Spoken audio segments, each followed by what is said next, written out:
What happens when two teenage girls, best friends and mirror images, discover they were actually separated at birth?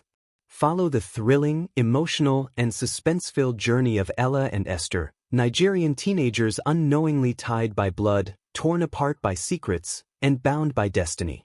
From Lagos schoolyard bands and teenage crushes to dangerous chases through the streets of Abilend and Oshodi, this story is packed with action, deep family drama, and heartwarming sisterhood. As the truth unravels, powerful secrets come to light, leaving both families on the brink of collapse. Can their bond survive the ultimate betrayal? Twins Apart is a must-watch series for fans of emotional storytelling, intense twists, and rich Nigerian culture. Thank you for joining us. Don't forget to like and subscribe and turn on post notification so you don't miss our next story. All right, let's get to it. The golden sun peeked through the tall almond trees that surrounded Victoria Heights College, a prestigious secondary school tucked in the heart of Lagos. The school's compound buzzed with teenage chatter, football games, and the sweet scent of puff-puff and meat pies wafting from the school canteen. Under the shade of an old mango tree, Ella and Esther sat side by side, sharing snacks as they usually did during break time. Their laughter rang out, attracting curious glances from passing students who couldn't help but notice, again, how uncannily alike they looked. "Honestly, Ella," Esther began, licking gala crumbs off her thumb, "I've told you before, you remind me of my twin." Ella rolled her eyes playfully. "Again with this your imaginary twin story. I've met your mum, and she said you were born alone. Case closed." Esther shrugged, feigning indifference. "That's what they told me. But sometimes it feels like someone's missing, you know?" Ella stuffed a piece of sausage roll in her mouth and said through muffled chewing, "Please, shift. I can't deal with your Nollywood theories this morning." They both burst into laughter. Their bond had grown naturally from their very first meeting at school orientation 2 years earlier. Since then, they'd been inseparable. Some students called them the Mirror Girls because of their uncanny resemblance. Same cocoa brown skin, same almond-shaped eyes, similar oval face structure.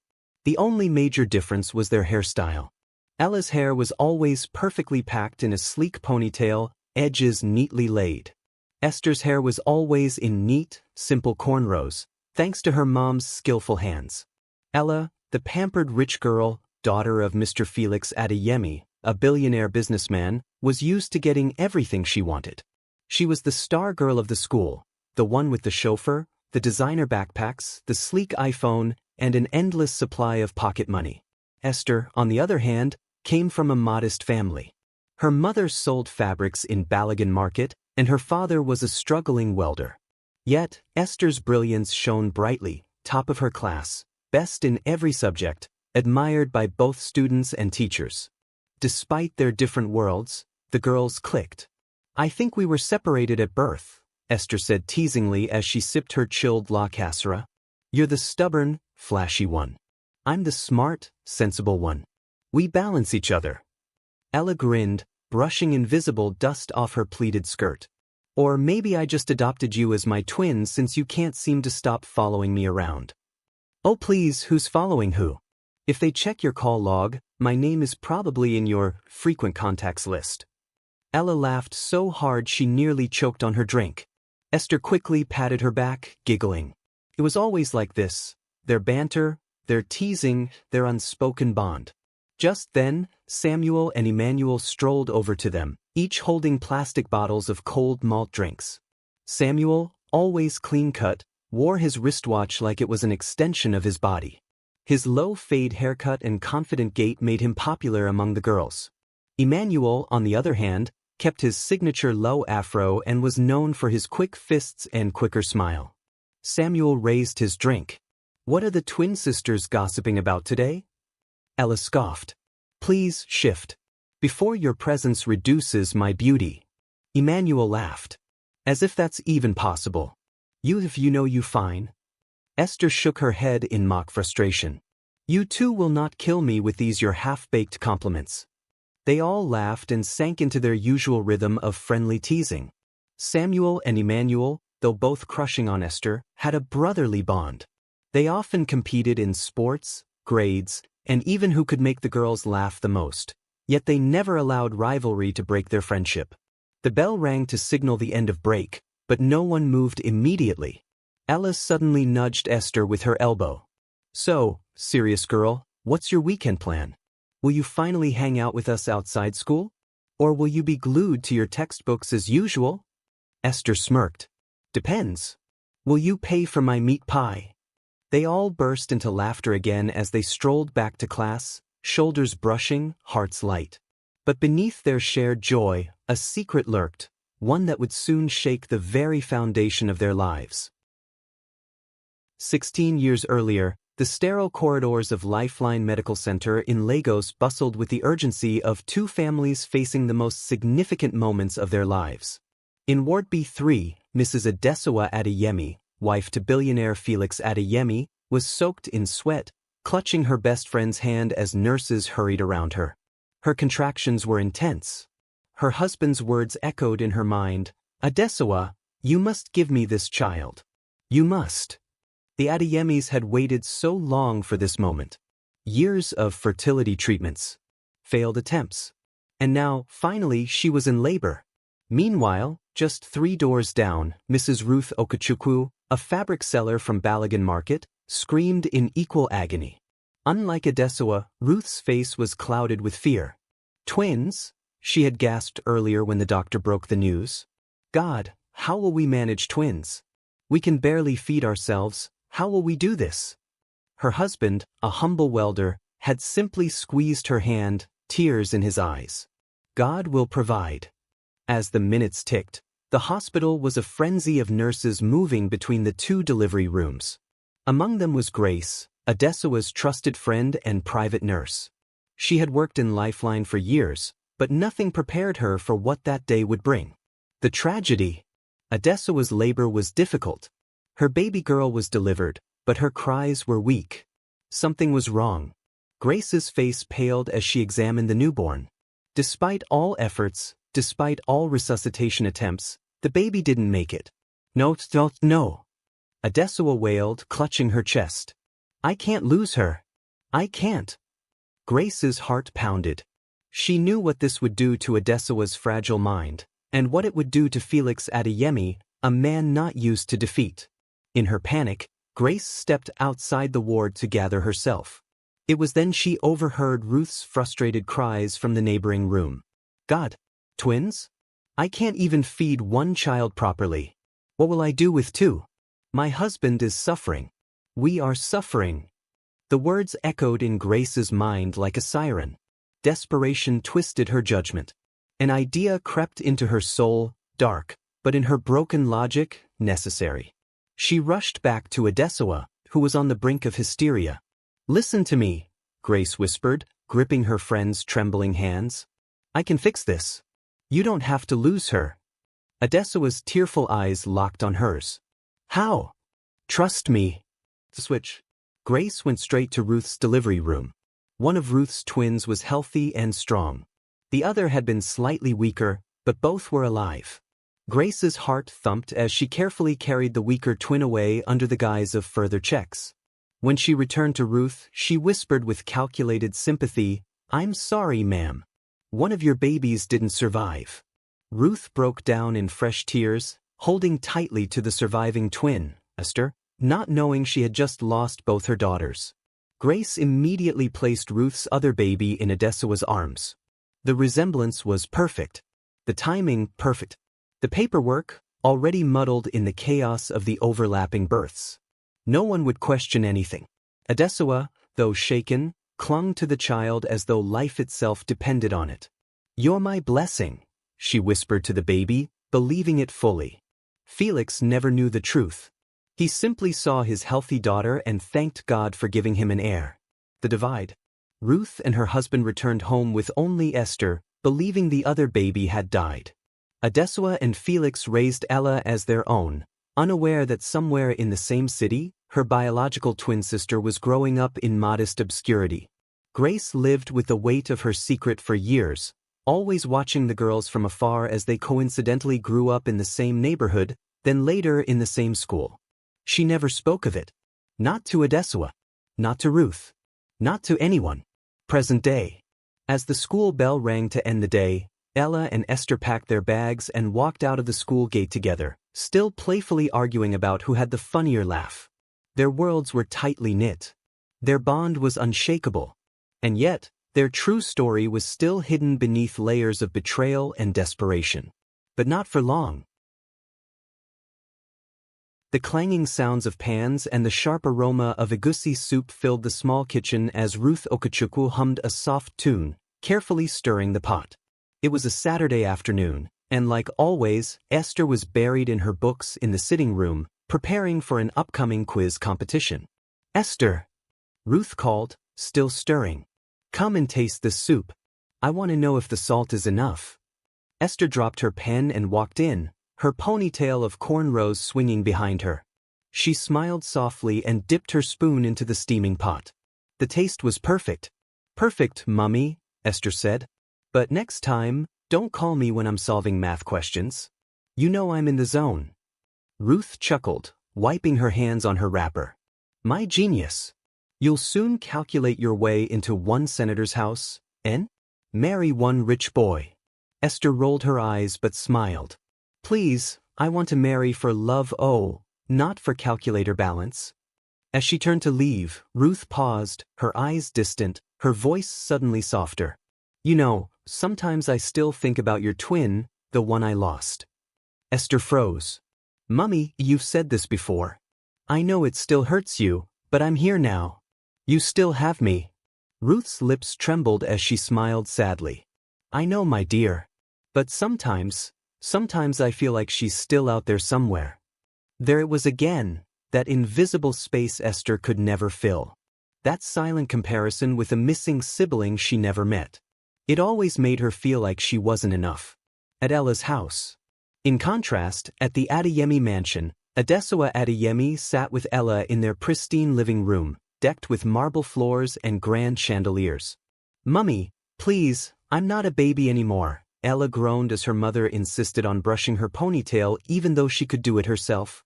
Adesuwa ignored her protest. "I will always take care of you, Ella.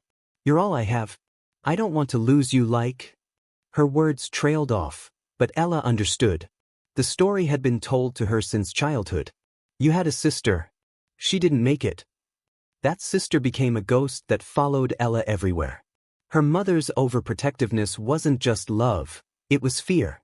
The fear of losing another child. Ella sometimes wished her mother would give her more breathing space. "Mummy, I'm fine.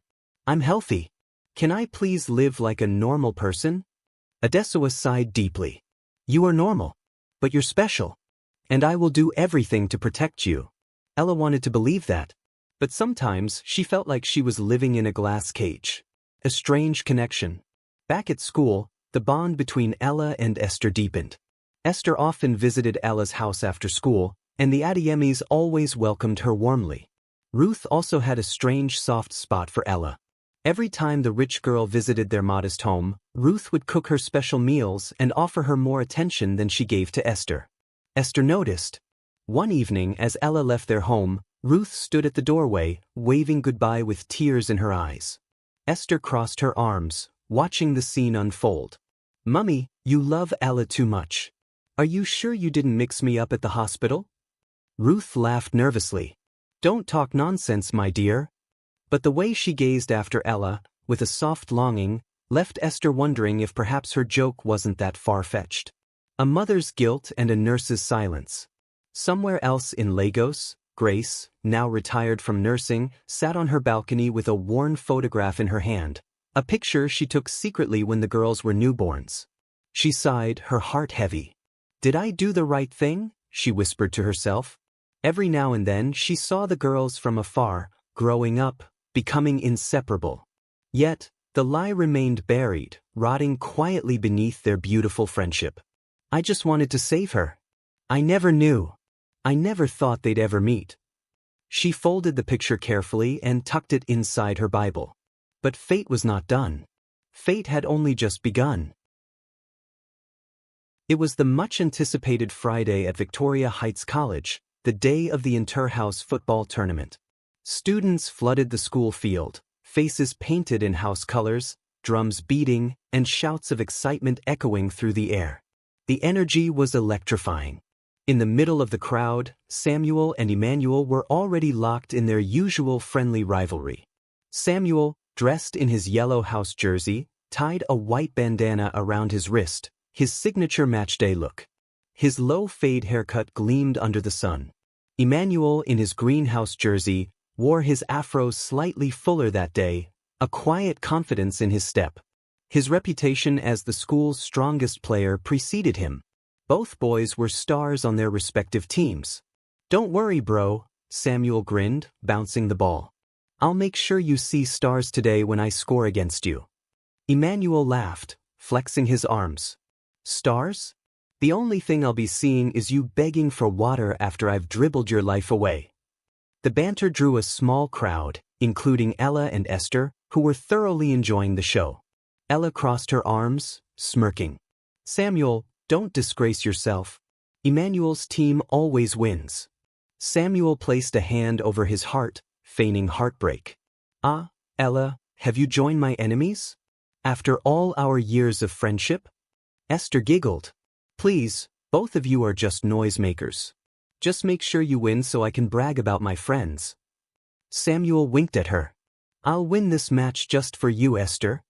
Emmanuel raised an eyebrow. "Win for who? My friend, leave her for me. Esther's already in my fan club." The friendly competition was always like this, never crossing the line but always bubbling with unspoken feelings. The match begins. The whistle blew. The game was fast, fierce, and thrilling. Samuel was nimble, weaving through defenders like water. Emmanuel was unstoppable, bulldozing his way past players and controlling the midfield with power. Every time Samuel scored, he would glance at Esther and throw a cheeky wink. Every time Emmanuel made a brilliant play, he would glance at her and flash his winning smile. Ella sat with Esther on the sidelines, laughing and shaking her head. "You know they're both playing for your attention, right?" Esther pretended to be oblivious. "I beg, I came to enjoy the game, not the drama." Ella rolled her eyes, teasing. "Esther, which one will you pick? The soft rich boy or the rugged street prince?" Esther blushed, lightly punching Ella's arm. "I'm not picking anybody, Jor." The playful teasing continued as the game progressed. After the game, as the crowd dispersed, 3 notorious boys from another school who had sneaked in to cause trouble approached Esther and Ella by the school gate. They had been quietly watching the girls all day. One of them, with a wicked grin, called out to Esther. "Fine girl, why you day form? Abi you no day here when person day toast you?" Esther tightened her grip on her bag. "Please, leave us alone." Ella stepped forward, unafraid. "If you don't leave now, I'll scream." But the boys moved closer, surrounding them. Out of nowhere, Emmanuel appeared, eyes blazing. "Oya, clear from here before I scatter all of you." One of the boys laughed. "Who you be? You think say we day fear you?" Emmanuel didn't wait for the conversation to continue. His fist connected with the leader's jaw with a sharp crack. The fight erupted immediately. Samuel dashed in from behind, joining the brawl without hesitation. 2 against 3. It was chaotic, punches flying, students screaming, teachers rushing in from a distance. Emmanuel's strength was unmatched. Samuel's speed and sharp movements complemented him perfectly. Within minutes, the intruders were sprawling on the ground, groaning in pain as security dragged them away. Samuel dusted his shirt and turned to Esther. "Are you okay?" Esther, still shaken, nodded. "Thank you, both of you." Emmanuel grinned. "I've told you before, I'll always show up for you." Ella tried to hide her admiration for Emmanuel, but her chest fluttered. There was something about the way he fearlessly stepped in, something that pulled her closer. After the fight, as the 4 friends walked home together, the air was lighter, filled with jokes about the fight. Samuel bragged. "Did you see the way I punched that guy? I think I deserve a kiss." Esther laughed. "And? Maybe I should give you hand sanitizer instead." Emmanuel added, "Please, if not for me, you'd still be on the ground counting stars." They all laughed, their bond stronger than ever.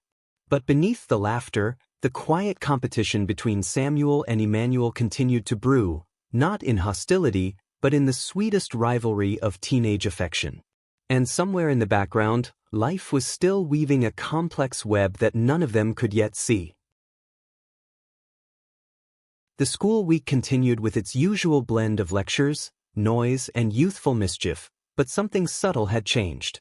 Samuel and Emmanuel, though still best friends, had begun stepping on each other's toes more often, especially when Esther was around.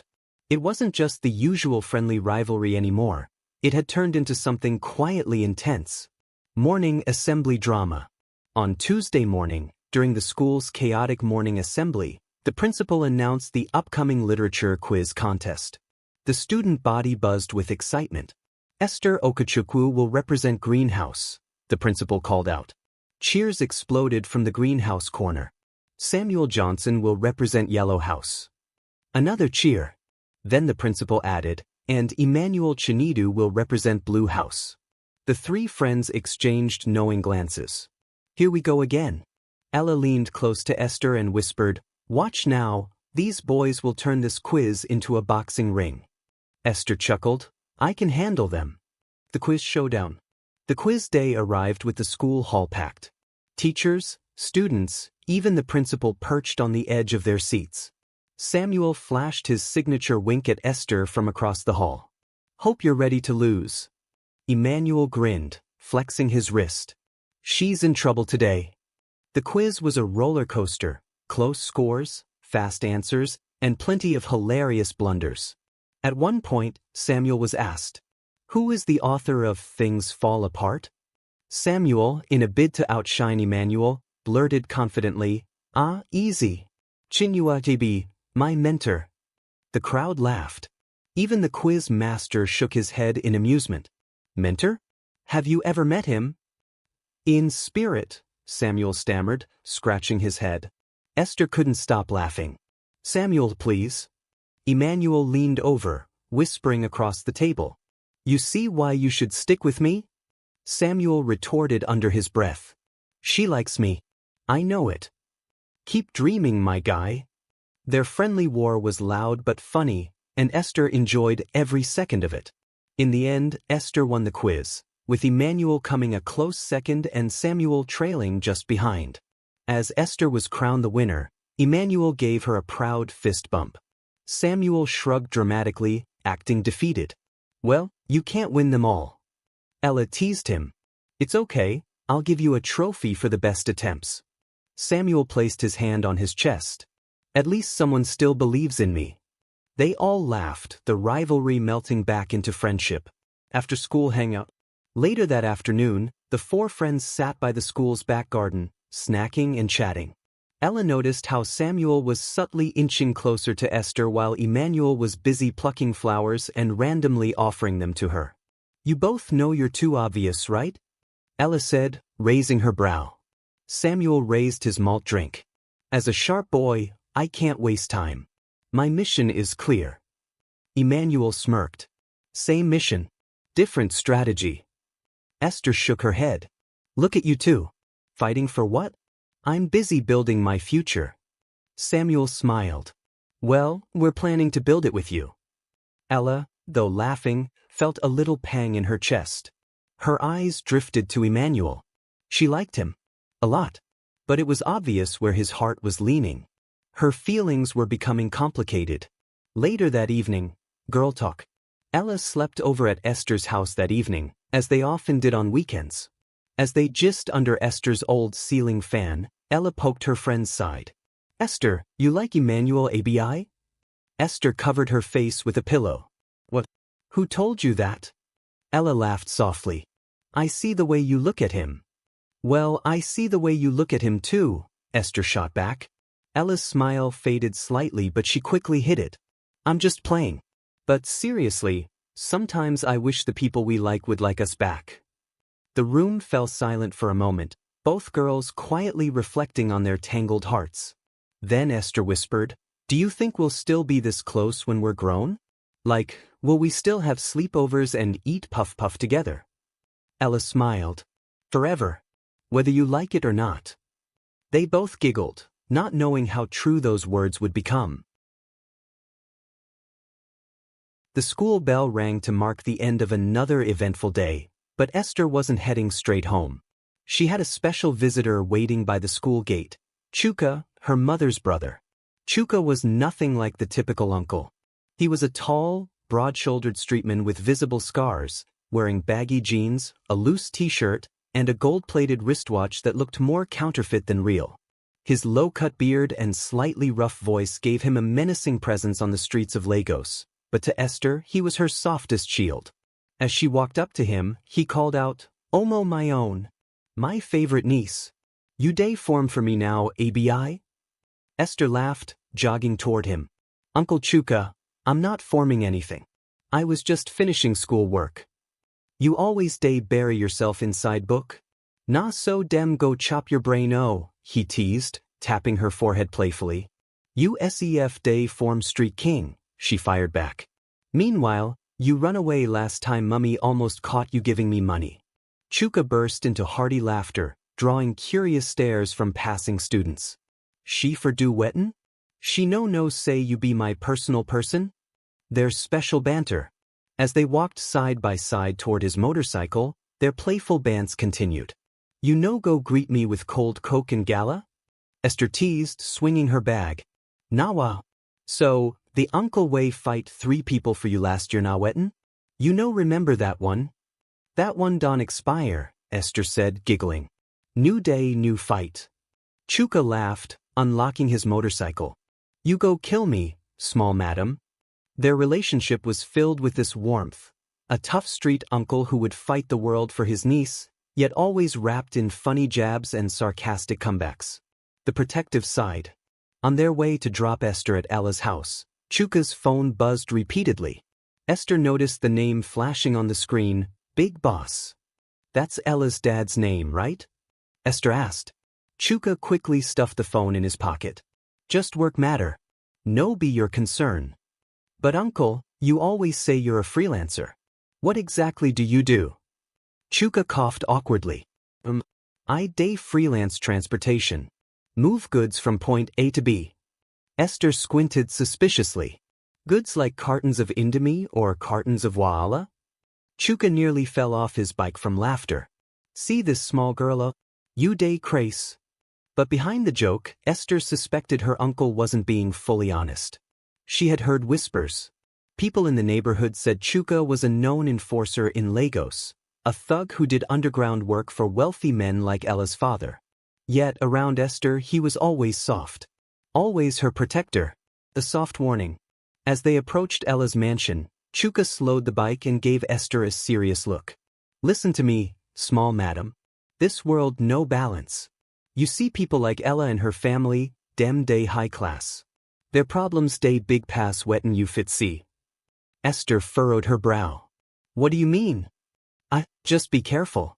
People dey carry face way no be their real face." Esther nodded, sensing there was more he wasn't saying.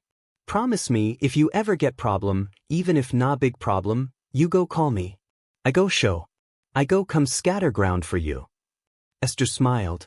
"I promise, Uncle Chuka." He reached out and gently patted her head. "Na you be my genius no let anybody use you." With that he sped off, leaving her standing at the mansion gate. What neither of them knew was that this ride was just the beginning of a tangled web they couldn't yet see. It was a bright Saturday morning when Chuka offered to take Esther along on one of his errands, a rare chance for them to hang out beyond their usual school drop-offs. "Uncle, where exactly are we going today?" Esther asked as she hopped onto his motorcycle. Chuka smiled, fastening his helmet. "Just quick delivery, no big deal. You'll like it. After that, maybe we go chop suya." Esther's face lit up. "Deal." What he didn't mention was that the delivery was a low-key handoff for Mr. Felix Adeyemi, Ella's father, his most powerful and dangerous client. But he figured it was a safe route today. Quick, quiet, no trouble. Or so he thought. The unexpected ambush. As they turned onto a quiet road not far from the Adeyemi estate, a black SUV screeched to a halt in front of them, blocking their path. Another motorcycle suddenly cut in behind them. 3 armed men jumped out. "Oga Chuka, you carry wrong parcel today. one of them barked, brandishing a knife. Chuka's eyes darted around, quickly shielding Esther behind him. You day craze? You want fight me in broad daylight? Chuka growled, positioning himself protectively. The men ignored his bravado and charged forward. Chuka fought fiercely, his punches sharp and brutal. He slammed one of the attackers against the SUV, spun to block a swinging pipe, and swiftly disarmed another. But it wasn't enough. One of the thugs grabbed Esther's arm, yanking her away from behind Chuka. Leave her! Chuka roared, lunging forward. The struggle was chaotic. The men pushed Esther to the ground, trying to frighten her into silence. Chuka fought like a man possessed, but it was clear they were trying to hurt him through her. Suddenly, from across the road, a familiar voice screamed, Esther! It was Ella. She had been walking home from a nearby boutique and had witnessed the whole thing. Without thinking, Ella sprinted toward them. Let her go, she yelled, charging into the fight. One of the men swung a metal rod, aiming for Esther, but Ella shoved her friend out of the way. The rod struck Ella hard on the side. She collapsed instantly. The thugs, panicking as people started to gather, fled the scene, leaving Chuka breathless, bruised, and trembling. Ella, wake up! Esther cried, shaking her. Chuka quickly scooped Ella into his arms, his heart racing. Oya, let's go! We must get her to the hospital now. Esther's tears blurred her vision as they raced through Lagos traffic, sirens wailing in the distance. The hospital race. At Lifeline Medical Center, doctors rushed Ella into emergency care. The same hospital where fate had first tangled their lives 16 years ago. Chuka paced the corridor, fists clenched, his breathing ragged. Esther sat, shaking uncontrollably. This is my fault. If I hadn't been there. Chuka spun toward her. Hey, don't say that. If anything happens to Ella, we'll never forgive ourselves, but this isn't your fault. Moments later, a nurse emerged. She's stable, but she lost a lot of blood. We need a compatible donor urgently. Chuka and Esther immediately volunteered for tests. The nurse returned with a puzzled look. Her blood type is extremely rare. Esther's blood is a perfect match. Almost like family. Esther blinked. Family? The nurse shrugged. It's unusual, but sometimes people who aren't related share similar blood. Please follow me. Esther didn't hesitate. A new discovery. As Esther donated blood, another doctor was quietly reviewing her and Ella's emergency test results. Something odd had flagged. When Mr. Felix Adeyemi finally arrived at the hospital, panting from panic, the doctor pulled him aside. Sir, we ran some cross-checks. The blood work, genetic markers, it's unlikely but not impossible. Based on what we see here, Ella and that other girl, they are most likely twins. Felix's world tilted. Twins? What nonsense are you talking about? The doctor's voice lowered. We will need further testing to confirm, but sir, the resemblance, the blood match, everything points to it. Felix's heart pounded. His throat dried. The doctor left him with the words echoing in his ears. Twins. The waiting room of Lifeline Medical Center was unbearably silent. Ella was still unconscious in the emergency ward, stabilized but under close observation. Esther, sitting by the window, couldn't stop replaying the scene in her mind, Ella diving in to protect her, taking the blow that was meant for her. She whispered to herself, why would she do that? Why would she risk everything for me? Chuka sat nearby, his bruised knuckles bandaged, his face twisted in frustration. Those boys. I swear I'll find them, he muttered, his leg bouncing anxiously. But Esther wasn't thinking about revenge. Her mind was stuck on what the nurse said. It's unusual, but your blood is a perfect match, almost like family. Felix's conflicted heart. Meanwhile, Felix Adeyemi had left the hospital corridor in a haze of panic. He sat in his car, gripping the steering wheel so tightly that his knuckles turned white. His thoughts spun violently. Twins?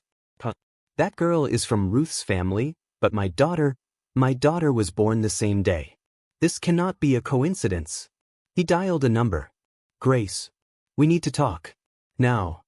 Grace, now older and retired, answered nervously from the other end. Sir, is everything all right? Don't play dumb. I know you were there the day my daughter was born. You've been hiding something. Silence. Grace. Talk. On the other end, Grace's breathing deepened. Her silence was loud. Her guilt was louder. Sir, I did what I had to do, she finally whispered. I saved your family. You mean you switched the babies? Felix's voice shook, half in anger, half in disbelief. Your wife, she would not have survived losing that child. And Ruth didn't even want to. I thought I was doing what was best. Felix's heart slammed against his ribcage. His perfect life, the daughter he adored, the family he built, was it all standing on a lie? Does Odessawa know? He asked, almost pleading for a no. No. I never told her. I never told anyone. Please, don't destroy her. Let her keep this peace. Felix hung up, unable to breathe. The dilemma. He stared through the windshield, a war raging inside him. If he revealed the truth, his wife's already fragile heart might not survive it. If he kept it buried, he would be living a lie that might come crashing down the moment someone else connected the dots. Esther and Ella, best friends, practically sisters. But they were not practically sisters. They were sisters. Twins. Separated by his family's desperation and a decision made in panic. He buried his face in his hands. What have we done? Ella's awakening. Hours later, Ella finally stirred awake. Esther rushed to her side. Ella, you're okay? Thank God. Ella's voice was weak but teasing. Did we win the fight? You almost killed me with worry, Esther sobbed.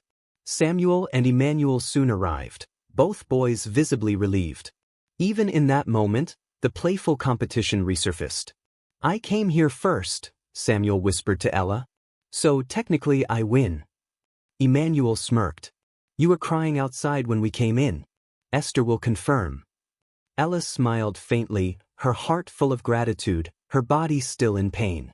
For now, the four friends were back together, stronger than before. But beneath the surface, a storm was building. A storm only Felix could feel. Father's decision. That evening, Felix stood alone in his study at the mansion, holding a glass of whiskey, staring out over his estate. His wife, Odessawa, had called him earlier, too emotional to speak after hearing Ella's condition. He promised her he'd protect their daughter. But protect her from what? From the truth? From the weight of her real story? From the reality that the girl she called her best friend was actually her twin? His phone buzzed again. It was Grace. Sir, what will you do? She asked, voice trembling. Felix swallowed hard. His decision would shape everything. I don't know yet, he said quietly, staring at his reflection in the glass. But I can't let my wife know, not now. He ended the call, his face a mix of dread and guilt. And as he placed the phone down, his thoughts darkened. Should I bury this secret forever? Or should I tell them the truth and risk losing everything?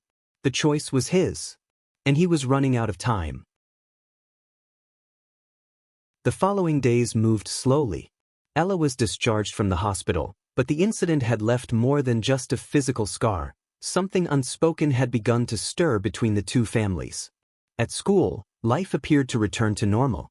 But inside, Esther couldn't shake the strange feeling lingering in her chest. Her mother, Ruth, who usually doted over Ella like a second daughter, had started acting distant. Her once warm chatter now came with clipped words and tightened smiles.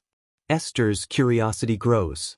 One afternoon, after school, Esther walked into the kitchen and found her mother sitting quietly, holding an old photo album. Mummy, are you okay? Esther asked, approaching slowly. Ruth quickly shut the album. I'm fine. Just thinking. Esther leaned on the counter, studying her mother's face. You've been acting strange since the hospital. Is it about Ella? Ruth forced a smile. No. Why should it be? Esther's eyes narrowed. Mummy, why do you always get this soft spot for her? Even before the accident. Ruth's breath hitched. For a second, she looked like she wanted to confess something. But then she simply stood and busied herself with cutting vegetables. Esther, Sometimes life just connects us to people for reasons we can't explain. Esther wasn't convinced. She started to suspect there was more to her bond with Ella than anyone was willing to admit. Over at the Adeyemi mansion, Felix became more withdrawn. His wife, Adesoa, noticed the shift. "You've been quiet since the hospital, Felix. Is something wrong?"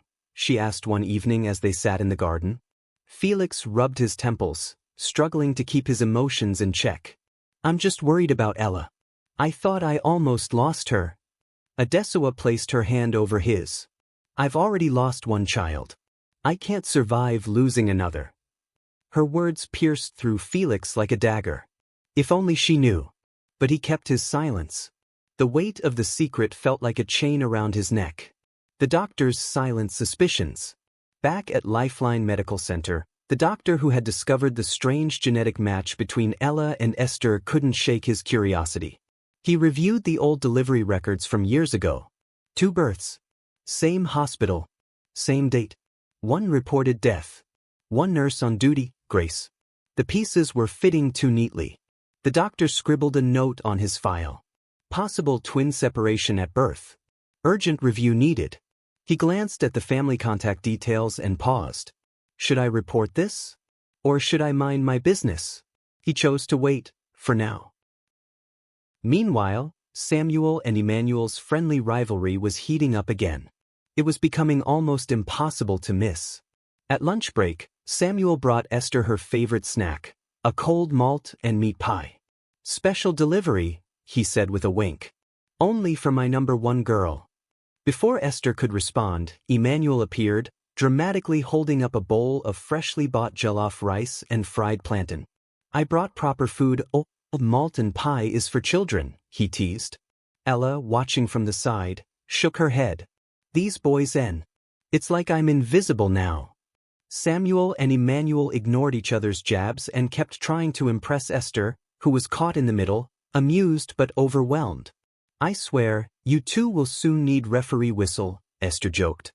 Ella forced a laugh, but deep down, her feelings for Emmanuel were growing heavier, knowing he was slipping further into Esther's orbit. Later that evening, Ella sat alone in her room, scrolling through old childhood photos on her phone. She paused on one photo of her as a toddler, sitting beside her mother on a hospital bed. "Why do I feel like there's more to my story?" She had always known her mother was overprotective, but the intensity with which her father started behaving lately, it all pointed to something more. Ella's hand unconsciously moved to her side, the spot where the thug's metal rod had struck her. If I hadn't been there that day, would Esther still be alive? She knew the answer. She would do it again in a heartbeat. But something about that blood test, something about what the doctor had said, haunted her. She made a quiet promise to herself. "I will find out the truth." While the school remained filled with teenage banter and mild chaos, Chuka was no longer laughing. The ambush that almost cost Ella her life still haunted him, but what worried him more was who sent those men. Chuka's instincts told him it wasn't just street boys looking for trouble. Someone targeted him. Someone wanted to send a message. And he had a solid guess where to start looking. Inside Felix Adeyemi's circle. One late evening, Chuka met up with an old street contact named Odogwu, a well-connected fixer with ears everywhere. They met at a small pepper soup joint by the roadside. Odogwu, dressed in a faded cap and chewing toothpick, gave Chuka a sly grin. "You don come find trouble, ABI?" Chuka didn't smile. "I need names. The ones who attacked me last week." "Talk." Odogwu sipped his drink slowly. "You day hot now.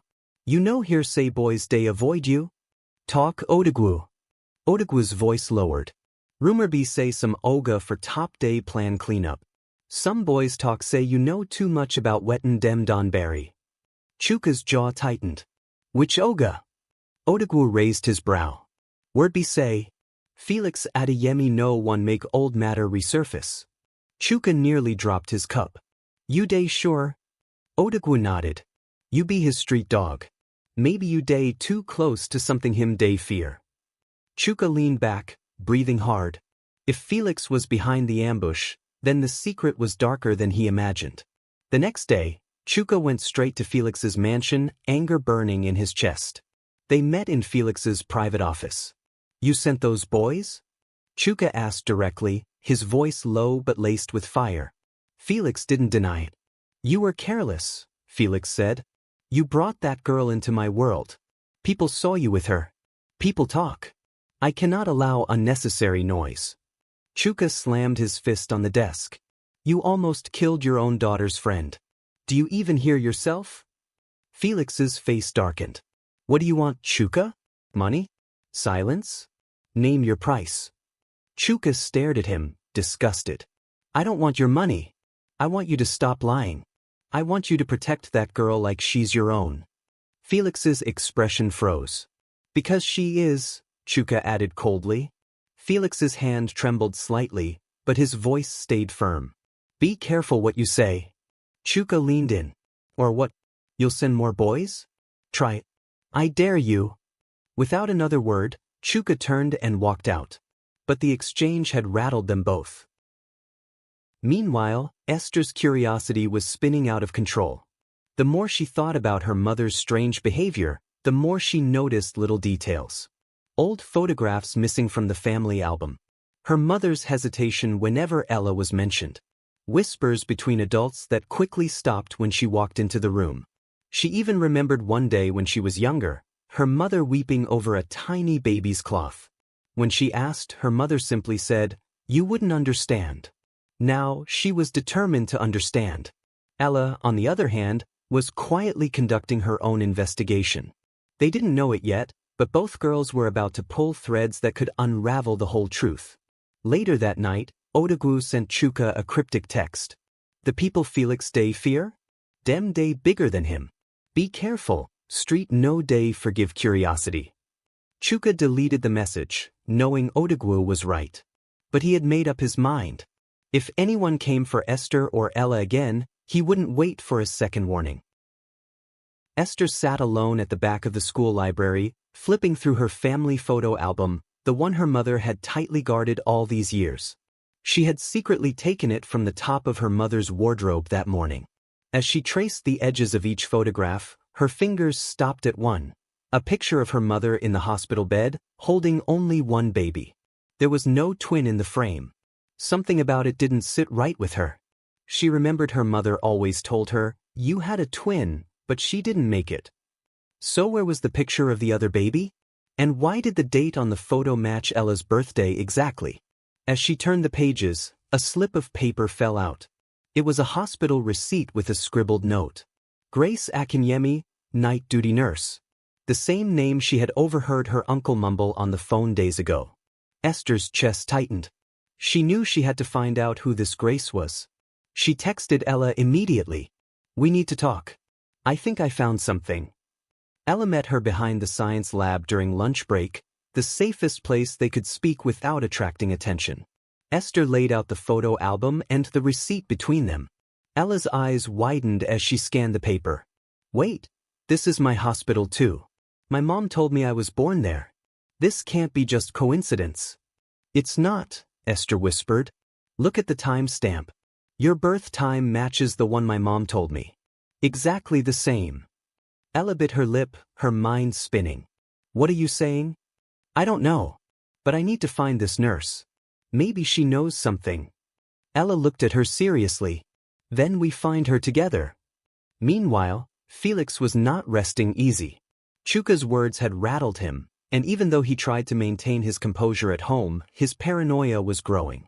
His contacts had confirmed that the girls were asking questions. The walls were closing in.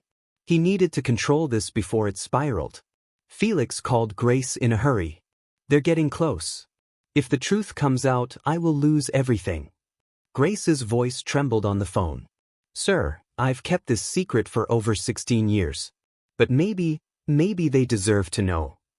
Felix's tone hardened. "Grace, I won't tell you again. Stay out of sight. If they find you, you keep your mouth shut." As he ended the call, his phone buzzed with a message from his personal security detail. "Sir, we've confirmed the girls are searching for Grace Akinyemi." Felix muttered under his breath. "They're moving too fast." He couldn't afford loose ends. Not now. That evening, Ella, Esther, Samuel, and Emmanuel huddled at their usual school hangout spot, a small concrete bench near the old sports shed. Samuel and Emmanuel were already sparring playfully over who would lead the mission to track Grace. Samuel puffed his chest. Obviously, I should lead. I have the biggest connects in this school. Emmanuel scoffed. Connects to what? Snacks? Please, leave this to street experts like me. Ella chuckled quietly, but Esther's mind was sharp and focused. We don't need street connects, Esther said firmly. We need to be smart. I already asked around. There's a retired nurse named Grace Akinyemi who now sells herbs near Oberlin Market. The boys were immediately fired up. Oberlin? That's serious street, Emmanuel grinned. We go tomorrow, Esther said, her voice carrying unexpected authority. Ella touched her arm gently. We'll go. All of us. No one's leaving anyone behind. As they all agreed, Samuel leaned closer. But you know we have to plan this like a spy mission. If this Grace woman is hiding, we need to approach carefully. Emmanuel, never one to be outdone, added, and if anyone tries to stop us, I go show them pepper. Their laughter returned briefly, but under it, a quiet tension remained. They were chasing a truth that could change all their lives. And unknown to them, Felix's shadowy eyes were now fully on their trail. The next day, the four friends set out for Oberlin Market, hearts pounding with excitement and a touch of fear. It wasn't just any regular school trip. They had told their parents they were going to the library for group study. None of the adults would have approved of where they were really headed. The streets of Oberlin were alive with the usual Lagos energy, hawkers yelling prices, buses honking aggressively, the air thick with the aroma of roasted corn, fried plantain, and exhaust fumes. Samuel grumbled as they squeezed through the crowd. So this is the great mission? Fighting through Oberlin traffic. Emmanuel, ever the street boy, smirked.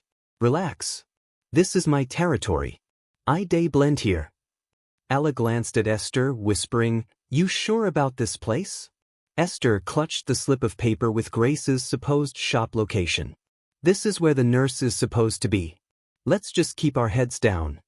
They finally found the narrow alley that led to a small stall covered with dried herbs, soaps, and bottles of mysterious liquids. An elderly woman sat quietly, tying leaves into small bundles. Esther stepped forward. Excuse me, ma. Are you Nurse Grace Akinyemi? The woman raised her head slowly, her face lined with age but sharp with recognition. Her eyes flicked to each of them, pausing longer on Ella. Without answering, she quickly pulled down the covering of her stall. You children should leave, she said sternly, her voice low and panicked. You're not safe here. Esther's heart sank. Please, ma. We just want to ask about something that happened years ago, the day we were born. Grace's hands trembled. I don't know what you're talking about. Ella stepped closer. You were the nurse on duty that day. We know something happened. Please. Grace looked around nervously. You don't understand what you're poking. There are people watching. Powerful people. Samuel added softly, We're already in it, ma. We can't stop now. Grace hesitated, her eyes full of guilt. Finally, she whispered, Meet me tonight. Oshodi Bridge, 7 p.m. I can't talk here. Before they could ask more, she hurried them away. As they left the alley, Emmanuel whispered, Oshodi Bridge? At night? This is sounding like one of those movies where people don't come back. Samuel laughed, trying to lighten the mood. Relax, we're four. Worst case, I'll use you as a shield. Use your head, not my body, Emmanuel shot back. Ella and Esther exchanged worried glances but said nothing. Their mission was getting riskier by the second. Later that evening, as they prepared to leave for Oshodi, Esther's phone buzzed. It was her uncle Chuka. Where you day? I just hear say dem day watch your movement. Esther's pulse quickened. Uncle, please don't ask. I'll explain later. You day mad? Wetin you day involve yourself inside? Stay where you are. I day come pick you. But Esther hung up quickly. We have to go now, she told the others. When they arrived at the designated spot under the Oshodi Bridge, the area was eerily quiet, except for the occasional Danfo bus zooming past. They found Grace waiting, glancing over her shoulder nervously. She pulled them to a more hidden corner. "I'll tell you what you want to know," she said in a strained voice. "But you must understand, people risked everything to keep this buried." Just as she began to speak, two dark SUVs screeched to a stop nearby. Men in black suits poured out. "It's them," Grace gasped. "They found us." Samuel and Emmanuel immediately stepped forward, shielding the girls. Ella's voice trembled. "What do we do now?" Esther clenched her fists. "We run." "Scatter!" Emmanuel yelled. They bolted in different directions through the maze of Ashidi's underpasses and footbridges, their hearts pounding wildly. The chase had begun. They split into pairs as they bolted through the chaotic Ashidi footbridges, hoping to confuse their pursuers. Emmanuel and Esther dashed left, weaving between hawkers and startled pedestrians, while Samuel yanked Ella to the right, sprinting up a crowded footbridge. "Keep moving!" Emmanuel shouted, dragging Esther along as she tripped over a loose slab. His grip was firm, but the panic in his eyes was clear. "Why are they chasing us?" Esther panted. "Because we're getting too close to the truth." Meanwhile, Samuel and Ella zigzagged through market stalls. Samuel grabbed a bucket of tomatoes and toppled it behind them to block one of the men. "You're enjoying this too much," Ella gasped, trying to catch her breath. Samuel grinned, his energy rising with the chase. "Admit it, you like dangerous boys." "Samuel," she snapped, but a tiny smirk betrayed her. Emmanuel suddenly led Esther into a narrow alley and stopped to let her catch her breath. He scanned the area, spotting one of the men closing in. "Stay here." "What?" Emmanuel thought. But he was already charging back toward the man. Emmanuel tackled him to the ground with a thunderous crash. "Run, Esther." Esther hesitated, torn between staying and fleeing, but when more men approached, she had no choice. She sprinted away, her legs shaking. Elsewhere, Samuel and Ella were cornered near a row of locked stalls. "We're boxed in." Ella panicked. Samuel glanced around, then pointed to a stack of crates. "Climb." He helped her scale the crates just as two men lunged forward. Samuel swung a broken plank to buy them a few precious seconds before scrambling up behind her. They disappeared over the fence, landing hard on the other side, but alive.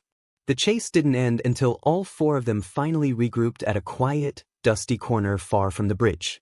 They collapsed onto the pavement, panting, exhausted, but grateful. "Is everyone okay?" Esther asked between breaths. "Still in one piece," Emmanuel replied, wiping blood from his scraped knuckles. Ella's hands trembled. "Who are these people? Why would they chase us like criminals?" Samuel's face hardened. "Because they know what Grace was about to tell us. And they don't want us to hear it." They all sat in silence, the weight of the truth settling heavily on them. Esther's phone buzzed. It was a message from Chuka. "I warned you. I'm coming to find you now. Stay where you are." Before she could respond, Emmanuel leaned in. "Next time, I'm not leaving you behind. You hear?" Esther's heart skipped. "You could have been hurt." "Better me than you," Emmanuel said simply.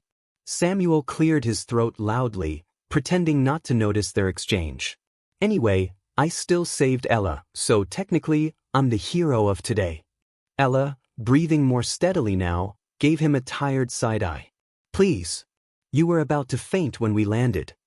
Their laughter, though faint and weary, cut through the tension, pulling them back into their familiar rhythm. But beneath it all, one thing was clear: this was far bigger than they imagined. And now, there was no turning back. The ride back home in Chuka's battered Toyota felt heavier than the Lagos traffic they crawled through. No one spoke. The silence inside the car was thick, broken only by the hum of the engine and the occasional impatient horn from Danfo buses. Chuka's jaw was tight, his grip on the steering wheel firm as his eyes flicked to the rearview mirror over and over. "What were you thinking?" His voice was calm, but his tone was cutting. Esther, sitting beside him, stared at her knees. "I needed answers." "You needed sense," Chuka snapped. "You think the streets are playgrounds? People like Felix don't play fair." From the back seat, Emmanuel couldn't keep silent. It's not her fault. We all went. Chuka's eyes hardened. You think your street smarts can protect you from people who bury bodies with the stroke of a pen? Samuel raised his hand like a student in class. Technically, I saved Ella, so I deserve less shouting.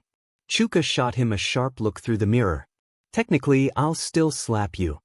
Ella, quiet all this while, let out a soft chuckle that briefly cut through the tension. But Esther wasn't laughing. Uncle, they chased us like animals. We can't stop now. Chuka's hand tightened on the wheel. He knew the more he resisted, the harder Esther would push. I should have known when you started asking about Grace, he muttered. I've worked for Felix for years. I know the kind of things he hides. But you're not ready to know everything. Then get us ready, Esther said quietly. Chuka's breath caught. The boldness in her voice reminded him of her father, stubborn, unshakable. He sighed, finally relenting. I'll protect you. All of you. But we do it my way now. The car pulled into a dusty compound, Chuka's safe house. They settled inside, a small, bare living room with old wooden chairs and a fridge that hummed louder than it cooled. Chuka sat them down and began to unfold pieces of the past. There was a baby. Felix's baby. The child didn't survive. And his wife was fragile, emotionally. The nurse that day, Grace, she panicked. She knew Ruth, your mum, was struggling with the thought of raising twins. So she made a choice. Ella's lips parted in shock. Wait, you mean? Chuka nodded slowly. You two were born the same day, in the same hospital. Grace gave one of Ruth's babies to Felix's wife. She replaced the dead child. Esther felt the air escape her lungs. So, I'm Ella's twin. Chuka looked her in the eyes. Yes. The room spun around her. Memories flashed, her mother's strange sadness, her inexplicable bond with Ella, the missing baby clothes. Ella's voice shook. But my parents, do they know? Chuka hesitated. Felix knows. He's known for a while. I don't think your mum does. But now that you're digging, he's scared. Samuel sat forward, piecing it all together. That's why they sent those men. They're protecting the secret. Chuka's phone buzzed. A message from Odegwu. They know where you're hiding. Move quickly. Without hesitation, Chuka grabbed his keys. We're not safe here. Again. Samuel groaned. Move. Chuka barked. They scrambled out of the house as another SUV screeched into the compound, men pouring out again. Chuka led them through a side gate, guiding them expertly through tight backstreets. We have to stay ahead, he muttered as they ran. We've poked a lion. As they disappeared into the Lagos night, Chuka's words hung over them. They were in deeper than ever now. The secret was no longer just about family. It was about survival. They moved through the backstreets of Lagos with Chuka leading the way, weaving through small alleys, past sleepy buka joints and broken fences. His phone buzzed constantly with updates from his street contacts, each message tightening the noose. They've locked down Third Mainland, Chuka muttered, scanning the streets. We have to disappear for real this time. Disappear to where? Emmanuel asked, panting. Chuka's eyes darted around, calculating. Somewhere Felix won't look. I know a place. They finally arrived at an old, abandoned warehouse by the waterfront. Rusted zinc sheets rattled in the evening breeze, and the walls were plastered with faded political posters. This is your hideout? Samuel asked, eyebrows raised. It's not 5 stars, but it'll keep you breathing, Chuka snapped. As they settled into the dusty space, Chuka wasted no time. We need evidence. Felix controls too many people, but paper doesn't lie. Esther leaned forward, determination burning in her eyes. Where do we find the proof? Chuka paused. Felix keeps personal records in his private study at the mansion. If we get access to those files, the whole truth will fall into place.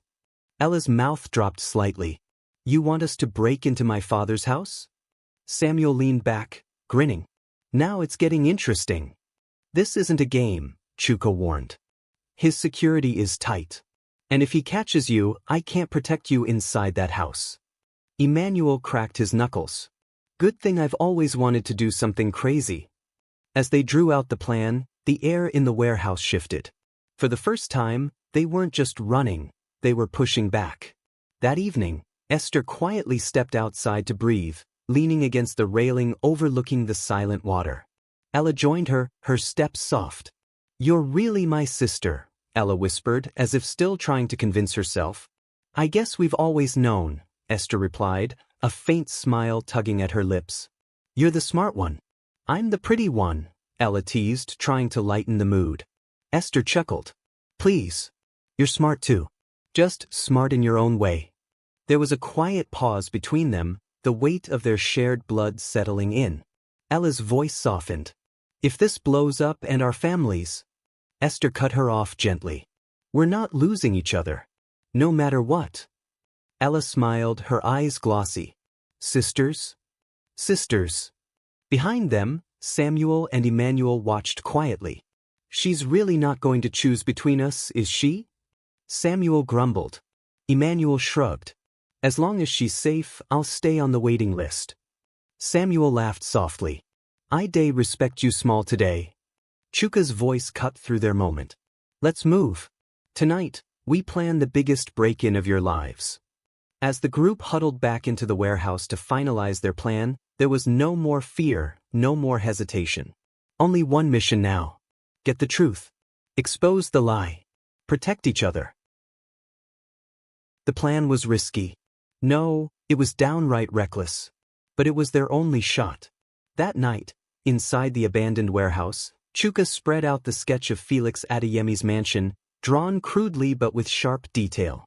Security rotates every hour. "The blind spot is here," Chuka pointed, tapping the servant's gate near the back garden.